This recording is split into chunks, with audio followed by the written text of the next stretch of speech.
Hey, how's it going, everyone? It's Ben Foggins Media Corner back again with a brand new video for today.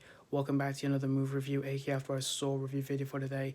For this new aka After I Saw review video for today, this is going to be my review on a brand new release film for 2022, which this movie just came out just yesterday around the globe. And I did try and see this movie yesterday, but unfortunately I couldn't because there was something wrong with the projector, which was due to the power cut that happened.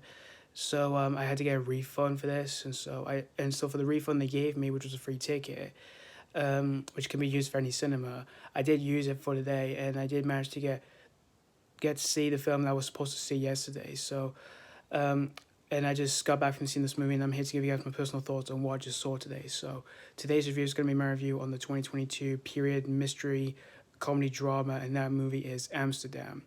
Now, this is a new film by David O. Russell, who of course wrote and directed this film. And this film has a huge cast such as Christian Bale, Margot Robbie, John David Washington, Anya Taylor-Joy, Rami, Malek, Robert De Niro, Mike Myers, Michael Shannon, Chris Rock, Zoe Saldana, Taylor Swift. Just pretty much, I just can pretty much go on, but let's just get into the plot for the film. So the story of the film is that this is set in two different decades, where one's in 1918 and the other's in 1938, where we follow three friends, which consist a doctor named Birds, played by Christian Bale, a nurse named Valerie, played by Margot Robbie, and a lawyer named Harold, played by John David Washington. And we see how they became friends, and after a few decades they reunite, and then what ends up happening is that they witness a murder, and they both get, and for two of the characters, for two of the main characters in the film, they get framed for the murder, and of course they have to try and figure out who is the real culprit. So yeah, it's pretty much the plot synopsis for Amsterdam. Now, of course, I was really looking forward to this movie. This was another one of my most anticipated films for 2022. Back then, when I first heard that David O. Russell was making a new movie, I was really looking forward to it because I really tend to enjoy his works.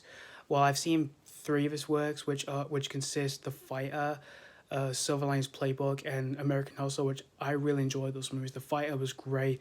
Silver Linings Playbook, which is easily my favorite of his work. I think the film's excellent. And American Hustle, which that movie's fantastic. And some of them have won Academy Awards, while The Fighter has won Academy Awards, two of them, and Silver Linings Playbook won Oscar, and American Hustle was nominated for a few Oscars.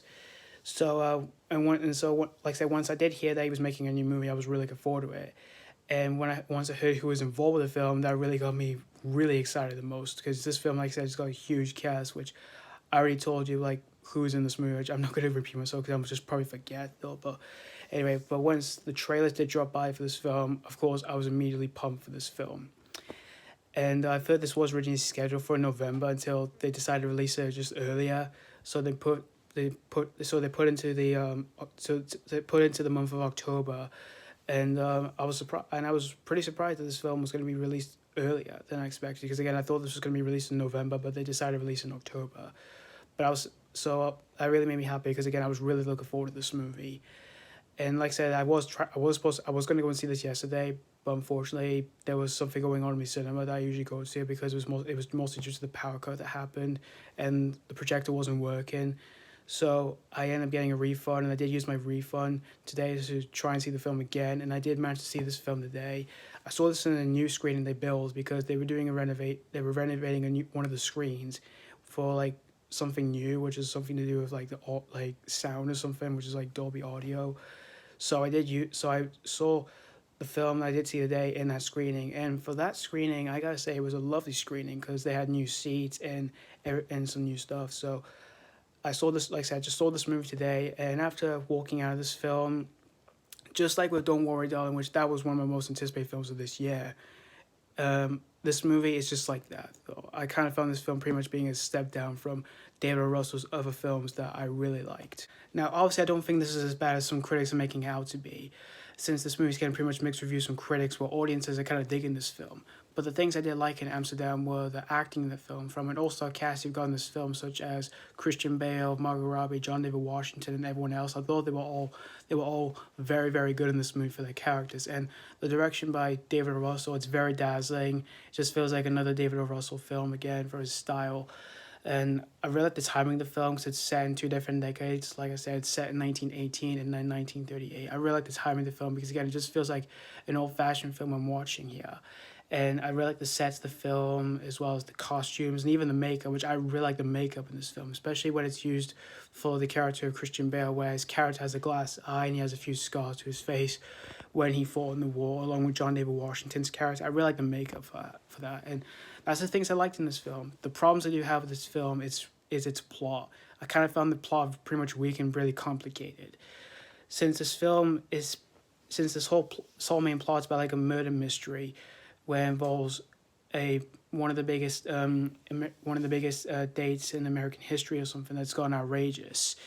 For that plot line, I kind of found it a bit complicated to understand what was going on, because for the way I can describe it for myself is that there was a lot of puzzle pieces that's been scattered all over the place, and it's really hard to pick up what's going on. It's just pretty much hard to catch up, really. And there were some subplots in the film which I kind of found was a bit unnecessary. Like there's one involving a romantic plot line with two characters. I kind of found that I just kind of found that unnecessary for me. And the writing of the film, I kind of found the writing in this film weak, mostly due to the weak character development for like some of the new characters that were introduced to in the film. Where we followed three of the main characters who were involved with this movie. That was another weak aspect I have. But in the end, guys, Amsterdam, again, I won't say this is a bad film. I don't think this is as bad as some critics are making out to be. This film is just, like I said, it's kind of fine, but it's kind of a mess in a way. It just feels like, that's the exact same feeling I did have with Don't Worry, Darling, which for that film, I was looking forward to that. But it did let me down. But for that film, it really let me down. Even though, again, I didn't hate the film because there was some stuff I liked in that. But there were problems with it. It's just like with this, though. Again, it has really good performances. It has dazzling direction by David O. Russell. And it has like great costumes and makeup and everything like that.